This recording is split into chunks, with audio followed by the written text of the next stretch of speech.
Hermanos, muy buenos días con todos. Dios les bendiga a todos. Hoy día domingo, día del Señor. El tema a tocar esta oportunidad es unidad y separación. Inclinemos nosotros para orar, para que el Señor nos ilumine en esta mañana. Señor, una vez más le agradecemos en el nombre de Jesús por permitir que estemos aquí reunidos en tu casa, reunidos como iglesia, Señor, mostrando esa unidad que tú solamente le has creado. Señor, danos palabra, danos entendimiento, Señor, para que comprendamos tus propósitos para con tu iglesia y así sigamos firmes, Señor, hasta el día en que tú vengas, para que toda gloria sea para ti, en el nombre de Cristo Jesús. Amén. El tema de la unidad y la separación eclesiástica en la iglesia es un tema muy sensible y también muy discutible. Brevemente tocaremos algunos puntos respecto a ello.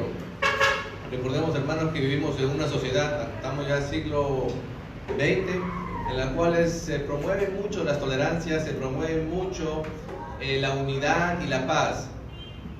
Recordemos que hace 50 años aproximadamente ocurrió 2 guerras mundiales, el holocausto judío, cosas terribles pasaron, el comunismo en Rusia, en China. Entonces el mundo sin Dios, sin Cristo, promueve una paz muy distinta a la que se promueve el Señor. Recordemos que Jesús es la verdadera paz. Entonces en esos escenarios se generan extremos como podemos llamarlo el ecumenismo promovido por una institución y otro extremo llamado sectarismo. Veamos esto a la luz de las Escrituras. ¿Dónde proviene esta unidad bíblica a través de las Escrituras? Si nos acompañen a Juan 17.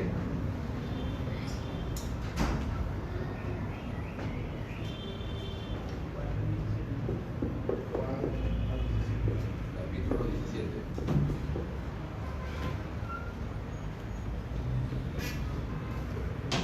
Vamos a leer juntamente casi todo el capítulo brevemente, porque es un capítulo entero en la cual el Señor Jesús habla sobre la unidad que debe haber en su iglesia y también de manera directa e indirecta menciona sobre en qué asuntos hay una distinción entre lo que es iglesia y lo que es el mundo. ¿Entienden todos?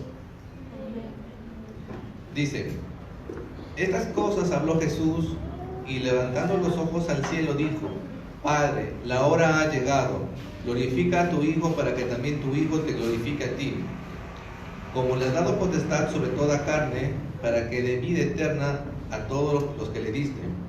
Y esta es la vida eterna, que te conozcan a ti, el único Dios verdadero, y a Jesucristo, a quien has enviado.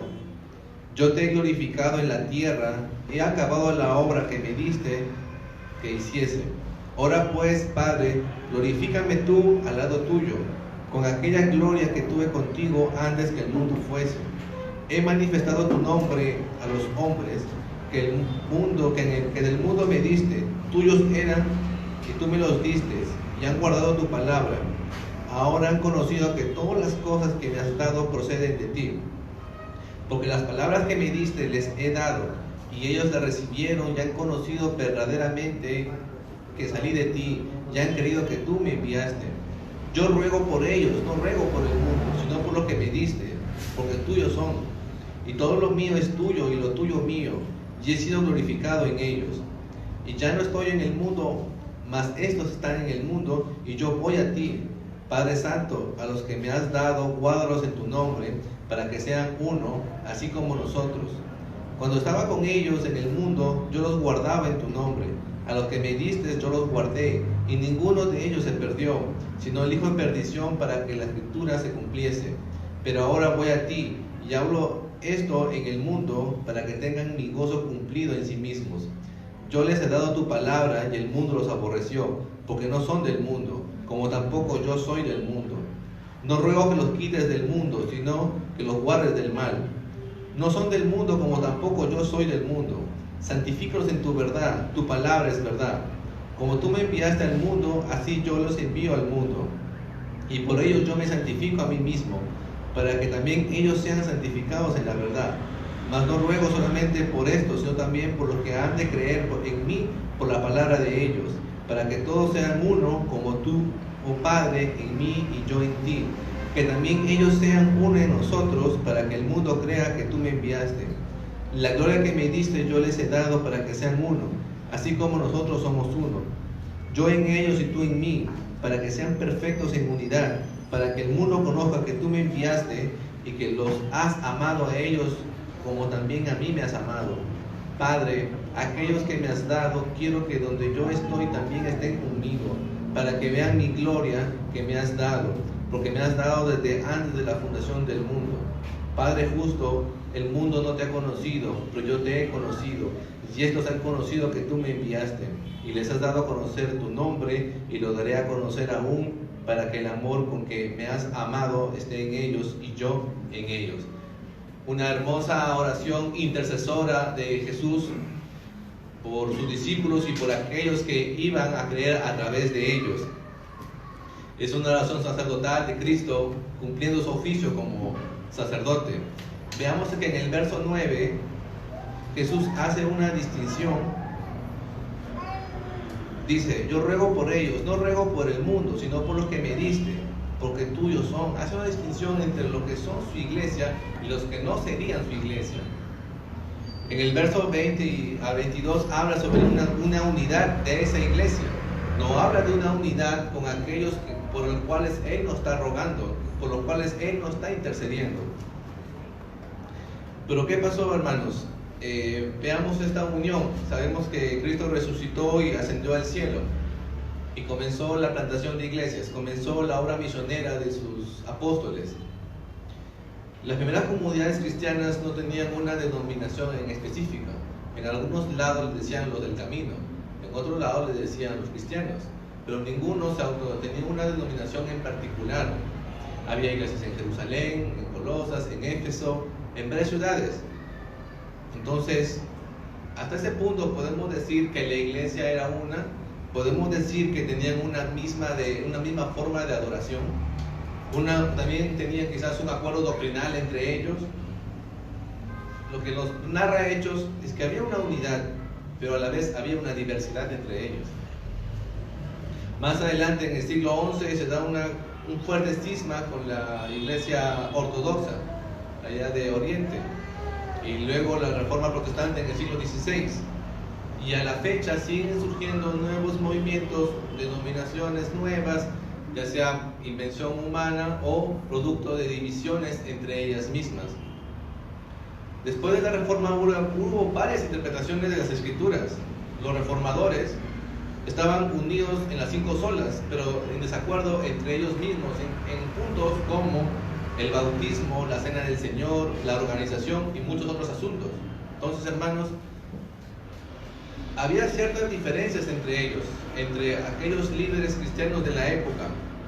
Aparentemente pareciera que hay una falta de unidad en la iglesia, pero veamos qué unidad se refiere a la Biblia. ¿Cuál es la unidad que realmente el Señor oró para que sus discípulos mantengan? Recordemos que la iglesia de Dios incluye un gran número de creyentes. Primero, para empezar, de diferentes épocas. Nosotros estamos en el año 2019 y hubo muchos creyentes que nos antecedieron de diferentes lugares. De igual forma, hoy es el Día del Señor y en muchos lugares se reúnen muchos otros hermanos en muchas localidades del mundo, con diferentes formas de vestir, con diferentes idiomas, con diferentes razas, condición económica, estrato social, pero hablan del Evangelio. Hablan del Evangelio. Quizás muchos de ellos tengan posturas o puntos de vista diferentes en aspectos doctrinales. Entonces, ¿cómo es posible una unidad? ¿Cuál es el secreto para que haya una unidad en la iglesia? ¿Acaso unidad es aquella en la cual todos debemos estar uniformados? ¿En la cual todos debemos hablar el mismo léxico o tecnolecto religioso? De ninguna forma. Ni mucho menos es una unidad, está dada por medio de convenciones humanas para que seamos uno. La unidad cristiana no es un producto humano, su origen es divino. La unidad, los creyentes no lo forman los mismos creyentes, su origen es divino. Esta unidad es sembrada en los corazones de los creyentes en el momento que reciben al Señor. Recordemos que aquel momento cuando recibimos al Señor, el Señor nos da su Espíritu. Y ese mismo Espíritu es el que mora en todos los creyentes. Veamos Efesios capítulo 4, versos 3 al 6.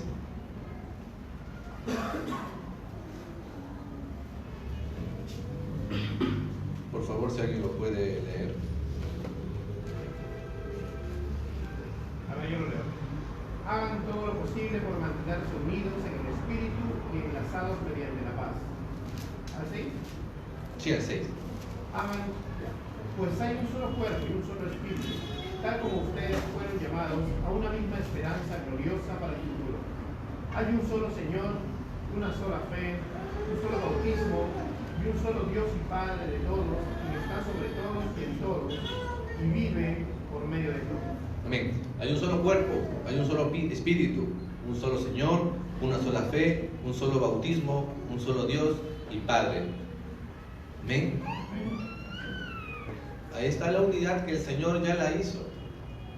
El Señor, veamos o lo creamos o no lo creamos, el Señor ya determinó una unidad en aquellos los cuales iban a creer y los cuales Él dio su Espíritu. El Espíritu que mora en cada creyente es un solo Espíritu. Por tanto, el que hace que todos aquellos en quienes Él habita sean uno, así como Él mismo es uno. Es el Espíritu de Dios que está en el creyente que hace que sean uno con los demás creyentes. Es de manera natural. Los cristianos podemos ser distintos en formas incontables, pero estamos unidos a un mismo cuerpo. ¿A cuál cuerpo? Al cuerpo de Cristo. Como dice Romanos 8:9, si en verdad el Espíritu que Dios habita en vosotros, pero si alguno no tiene el Espíritu de Cristo, el tal no es de Él. Entonces debemos diferenciar muy bien a quienes podemos tener una unidad con ellos. ¿Qué unidad podemos tener con aquellos en los cuales no mora el Espíritu de Cristo? Por ejemplo, si usted tiene el Espíritu de Cristo y yo tengo el Espíritu de Cristo, entonces ambos pertenecemos a la misma iglesia. No estoy diciendo en la misma denominación, pertenecemos a la misma iglesia.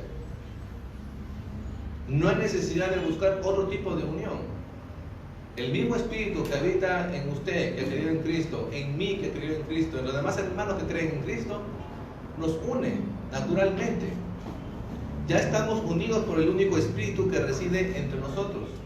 No hay más tipo de unión que podamos buscar. Pero Pablo no nos dice, cree en la unidad. Pablo nos está diciendo, esfuérzate por preservar esa unidad. La unidad ya está dada. La recomendación de Pablo es, cuiden esa unidad, guarden esa unidad, preserven esa unidad. No traten de crear unidades, sino de cultivarla y mantenerla. Como les dije, esta unidad ya está determinada por Dios, así que no necesitamos crear la unidad, sino solo necesitamos mantenerla, conservarla. Hasta aquí hemos hablado de una unidad, digamos, espiritual, pero esta unidad espiritual entre los creyentes, ¿de qué manera se refleja externamente? ¿De qué manera podemos decir, ok, si hay unidad? Déjenme decirles, hermanos, que en este mundo nunca veremos lo que a nuestros ojos debería ser la unidad de la iglesia. Lo veremos tal como Dios la quiere cuando Él venga, en las bodas del Cordero. Como dice Apocalipsis, hubo una gran multitud, como el estruendo de muchas aguas, y como el sonido de fuertes truenos que decía, aleluya, porque el Señor nuestro Dios Todopoderoso reina. Regocijémonos y alegrémonos a Él la gloria, porque las bodas del Cordero han llegado y su esposa se ha preparado. En esas bodas no habrá denominaciones. Nadie tendrá un rótulo, una etiqueta, un cartel. Nadie. Seremos una unidad perfecta conforme lo que hizo Cristo en su oración. Si insistimos, hermanos, humanamente, como lo han hecho y están haciendo muchas personas, en crear una unidad conforme a nuestros ojos, iremos por el camino equivocado. Hemos visto de que aquellas personas que no tienen el Espíritu de Cristo No podemos tener una unidad especial con ellos. No está el Espíritu de Dios en ellos. Con eso no quiero decir que los rechacemos o nos aislemos de ellos. Recordemos, hermanos, que solamente al escuchar las verdades fundamentales del Evangelio es que nosotros hemos sido llamados al arrepentimiento. Hemos sido llamados y adoptados por Dios al escuchar el Evangelio. No hemos sido cambiados solamente por un cuento o alguna idea. Hemos sido transformados con el Evangelio. Si el Evangelio no es proclamado, las vidas no son salvadas. Pero ¿qué pasaría si por buscar la unión renunciamos a doctrinas fundamentales de esta fe en la cual nosotros hemos creído? ¿Qué pasaría que por fomentar la unión entre otras personas decimos aspectos doctrinales, ya sea la justificación, la sola escritura, la explicación e inerrancia de la escritura, decimos no, esto lo ponemos a un lado porque yo primero busco la unión? ¿Habrá unión donde no está el Evangelio verdadero? ¿Habrá unión donde el Evangelio que nos transformó e hizo que Dios ponga su Espíritu en nosotros no está? De ninguna forma, ya que al negar las verdades fundamentales del Evangelio, automáticamente estaremos negando al Cristo de las Escrituras. Automáticamente estaremos negando nuestra fe al renunciar a ciertos aspectos fundamentales de nuestra fe, demostrando así que quizá no tengamos el Espíritu de Cristo o no somos parte de su iglesia. Y si no somos parte de su iglesia, la oración intercesora de Cristo en el capítulo que leímos no era para nosotros, no era para mí, si es que realmente decido renunciar a ello, ya que Él oraba en favor de los suyos y de aquellos que iban a creer. La persona que en verdad ha creído tiene el Espíritu de Cristo y nunca pondrá a un lado la doctrina fundamental. ¿Cómo qué? Por ejemplo, la infalibilidad e inerrancia de las Escrituras. Si decimos que esa doctrina en aras de buscar la unidad no es fundamental, cuando nos unimos con los liberales, es dudosa también nuestra pertenencia a la Iglesia de Cristo. Si hacemos a un lado el tema de la Trinidad para unirnos con los que no son, para los unicitarios, sería una falsa unidad. Cristo oraba por una unidad en la verdad. Su palabra es verdad, como dice el verso 17. Padre, santifícalos en la verdad. Tu palabra es verdad. La voluntad de Dios es que estemos unidos por la verdad. Y la verdad es la palabra de Dios. Entonces, donde se predique el Evangelio, allí hay una iglesia. Y donde hay iglesia, hay unidad. Independientemente, como les dije, del lugar, los idiomas, las formas, los tipos. Porque donde se predica el Evangelio, allí hay cristianos verdaderos. De tal manera que el mundo vea que la iglesia es más grande que una simple denominación. Que la iglesia no solamente es aquellas personas que ponen un letrero afuera de su local. La iglesia son la ciudad que Dios está implementando. Ya que la iglesia es el conjunto de hombres que Dios ha llamado para cambiar este mundo. Esa es la iglesia. Como dice el versículo 21 del mismo capítulo, para que todos sean uno, como tú, oh Padre, estás en mí y yo en ti, que también ellos estén en nosotros para que el mundo crea que tú me enviaste. De esa manera, hermanos, daremos un testimonio de verdad y real para el mundo, al ver nuestra unidad como iglesia mientras estemos en esta tierra. Ok, hasta aquí hemos hablado de unas distinciones que es la unidad de la iglesia, algunos términos respecto a que no es posible que dejemos de lado doctrinas fundamentales en aras de una unidad conforme la idea de las personas, conforme la idea de los hombres. Pero de igual forma Dios nos demanda que para poder preservar esa unidad es necesario también un tipo de separación. Es necesario también que hagamos distinción, como dijo Cristo acá en la oración. Oro por aquellos que van a creer, no oro por aquellos por el mundo, decía Cristo. Entonces, hermanos, para preservar esa unidad es necesaria también la separación. ¿Cómo qué?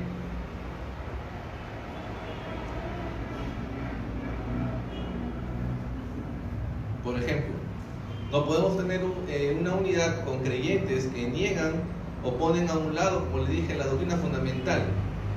Es un deber fundamental de los cristianos el estar separados de los falsos maestros. No podemos tener una común unión con falsos maestros que niegan los fundamentos de la fe, que niegan la obra que Dios ha hecho en nosotros. De una manera directa estamos negando nuestra propia salvación y lo que Cristo hizo en nuestras vidas. Veamos 2 Juan capítulo 1, versos 9 al 11.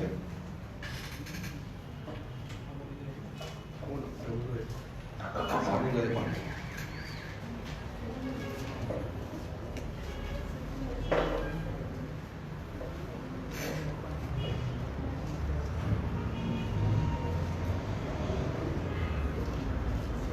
Si alguien por favor lo puede leer.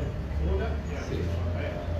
Todo el que se desvía de esta enseñanza no tiene ninguna relación con Dios, pero el que permanece en la enseñanza de Cristo tiene una relación tanto con el Padre como con el Hijo. Bien. Entonces, otra versión dice: todo el que se descarría y no permanece en la enseñanza de Cristo no tiene a Dios. Entonces, los versos siguientes dicen: si alguien los visita y no lleva esta enseñanza, no lo reciban en casa, ni le den la bienvenida, pues quien le dé la bienvenida se hace cómplice de sus malas obras. No quiere decir que quizás los testigos de Jehová vengan a nuestras casas, no le damos ni la bienvenida. O ciertos grupos religiosos no los hacemos en casa, sino que recordemos, hermanos, que también estamos llamados a llevar a la verdad a aquellos que se han descarriado. Pero acá nos está refiriendo de que debemos preservar esa unidad como iglesia, no dejarnos contaminarnos por aquellas personas, falsos maestros, que niegan las escrituras. También otros casos de división es la impenitencia. Veamos 1 Corintios 5, 9.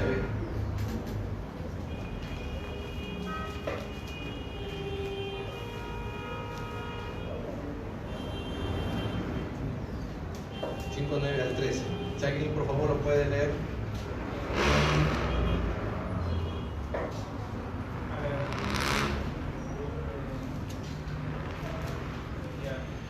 Os he escrito por cartas que no os juntéis con los fornicarios, no absolutamente con los fornicarios de este mundo, o con los avaros, o con los ladrones, o con los idólatras, pues en tal caso os sería necesario salir del mundo.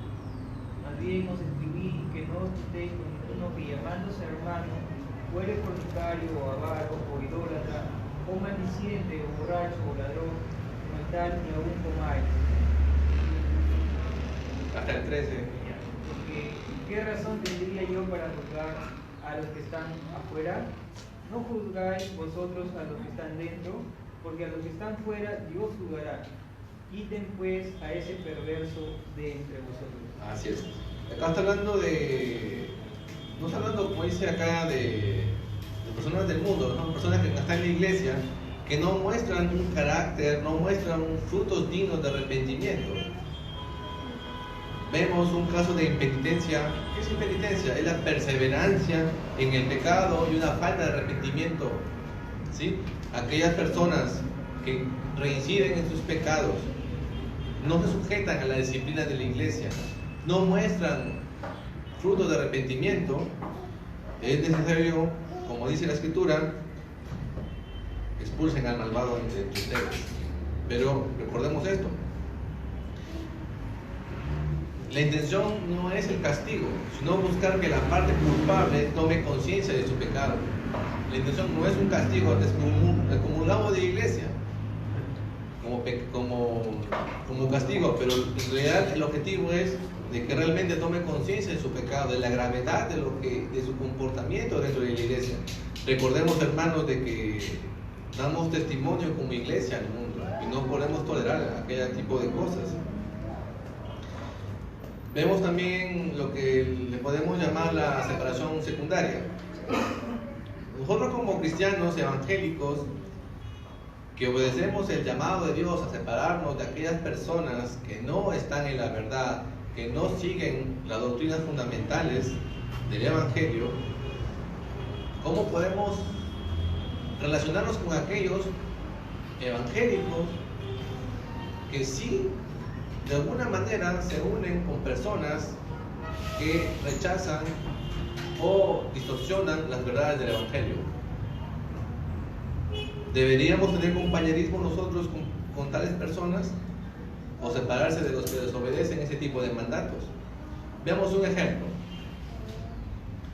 Por ejemplo, si tenemos un hermano o un ministro de una institución o denominación apóstata, hereje, y él, ese hermano que conocemos, lo apoyamos y él apoya de forma voluntaria a ese movimiento y participa activamente, colaborando con todas las actividades que conciernen a aquella denominación apóstata,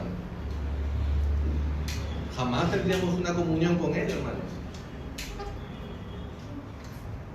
como si fuese un creyente. No tendríamos una comunión. Veamos otro ejemplo. De igual forma, un hermano o un ministro que pertenece a una denominación apóstata, pero él está consciente de las herejías que allí se proclaman, que refuta bíblicamente a esos falsos maestros y a consecuencia recibe maltratos y lo oprimen en dicha institución. ¿Debemos tener nosotros comunión con él? Sí. ¿Por qué?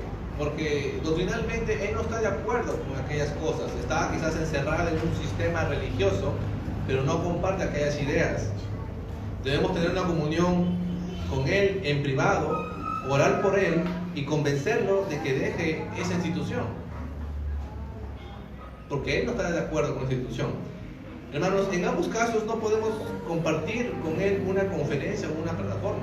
En ambos casos, ya sea de que aquella persona colabore activamente con esta institución apóstata o que no esté de acuerdo con la enseñanza de aquella institución, pero pertenece a esa institución, no podemos tener y compartir como iglesia, por ejemplo, en conferencias, o invitarlo a que predique un mensaje, o que predique en el púlpito, o que participe en alguna plataforma que queremos hacer. Porque si lo hacemos, hermanos, estaríamos avalando a la denominación que él representa. Por más que él no esté de acuerdo, pero pertenece a esa institución. Y nosotros, si lo exhibimos en la asamblea y a los demás, estaríamos avalando también su procedencia. Y avalar su procedencia significa también avalar su enseñanza.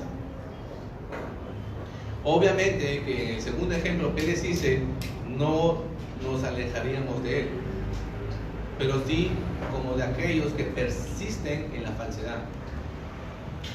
¿Ven? Veamos algunos también excesos respecto a la división. Pretender una división, ya sea primaria o secundaria, por causa de asuntos no fundamentales, como por ejemplo, no podemos pretender una división simplemente por temas escatológicos. Uno es amilenial, otro es postmilenial, otro premilenial. Son asuntos secundarios, no fundamentales de la fe. Y es más, como muchos dicen, que no sabemos qué pasará hasta que Cristo venga. Entonces, ponernos a discutir por cosas aún no tan ciertas y dividirnos por estas causas, realmente estaremos actuando como cristianos inmaduros. También existen divisiones por las formas de cómo se gobierna la iglesia. Un gobierno congregacionista, un gobierno presbiteriano, son formas de cómo llevar la iglesia, que en la verdad no afectan la integridad del Evangelio, no afectan realmente la salvación de los creyentes. O quizás los géneros musicales que toca la iglesia, quizás no nos agrade cierta música. El hecho de que no nos agrade no significa que Dios lo desapruebe. Mis gustos musicales no significa que sea una norma o una regla para que se lleve a cabo un culto. Ni tampoco podemos menospreciar a aquellos que sí lo hacen. No podemos menospreciar a aquellos que en este caso de la música tocan música que no es de nuestro agrado, no podemos menospreciar.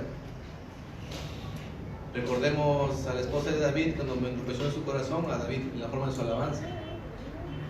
Ella tuvo una disciplina fuerte de parte del Señor por menospreciar a un hijo de Dios en su forma de adorar al Señor. ¿Sí? No sabemos, hermanos, realmente, nosotros podemos ver la parte externa, pero no vemos las intenciones de los corazones. ¿Amén? También existen muchas divisiones respecto a los dones espirituales. Uno es continuista, otro es cesacionista, pero eso no es motivo nuevamente para que haya una división o una separación. Asimismo también Richard Baxter, un puritano, nos dice que no sobreenfaticemos asuntos secundarios en los cuales hombres sabios y piadosos no están de acuerdo y que se presentan para especulaciones. Hay puntos de vista amplios en los cuales no debemos tener tanta injerencia en querer tener la verdad. Tampoco debemos sobreenfatizar sobre doctrinas oscuras que fueron desconocidas por las generaciones pasadas de creyentes.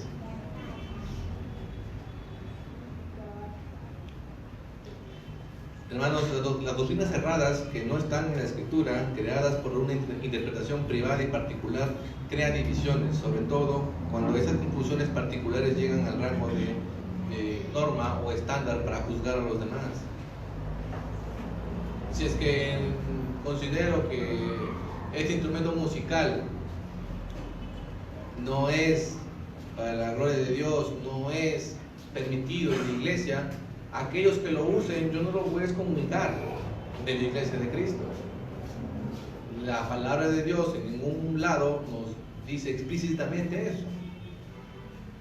Así que, hermanos, la unidad de la iglesia está en Cristo y nosotros solamente debemos preservarla para que el mundo vea que la iglesia de Cristo está por encima de las dominaciones y sea de buen testimonio para el mundo. En Corinto había personas que decían: yo soy de Cefas, yo soy de Pablo, yo soy de Cristo. Entonces, independientemente, hermanos, que haya personas que se proclamen: yo soy de tal grupo, de tal grupo, de tal grupo, si ellos creen en la verdad del Evangelio, es mi hermano, es nuestro hermano. Independientemente de que se autodominen muchos títulos, si creen en el Evangelio, es mi hermano. Es más, aquellos incluso que dicen: yo sí soy de Cristo y ustedes no, también es mi hermano. Así que, hermanos, es importante la unidad que el Señor ha dado. Y para preservar esa unidad es necesario también tener el discernimiento y la sabiduría para poder separarnos de aquellos que no son hermanos, ni mucho menos ser partícipes en plataformas y actividades en la iglesia, que solamente daríamos mal testimonio y la cual no es la voluntad de Dios. ¿Amén? Oremos. Gracias, Señor, por esta oportunidad que tú nos has dado de impartir tu palabra. Gracias, Señor, porque comprendemos que la unidad está en ti y nosotros, como seres humanos limitados en pensamiento, limitados en poder, no podemos crearla. Señor, también danos sabiduría, Señor, para actuar con mucha diligencia respecto a temas de la fe que nos dividen como creyentes, como cristianos, que dividen a tu pueblo, Señor. Reconocemos de que hay muchos hermanos distintos a nosotros, pero que te sirven, Señor, y queremos tener esa unión para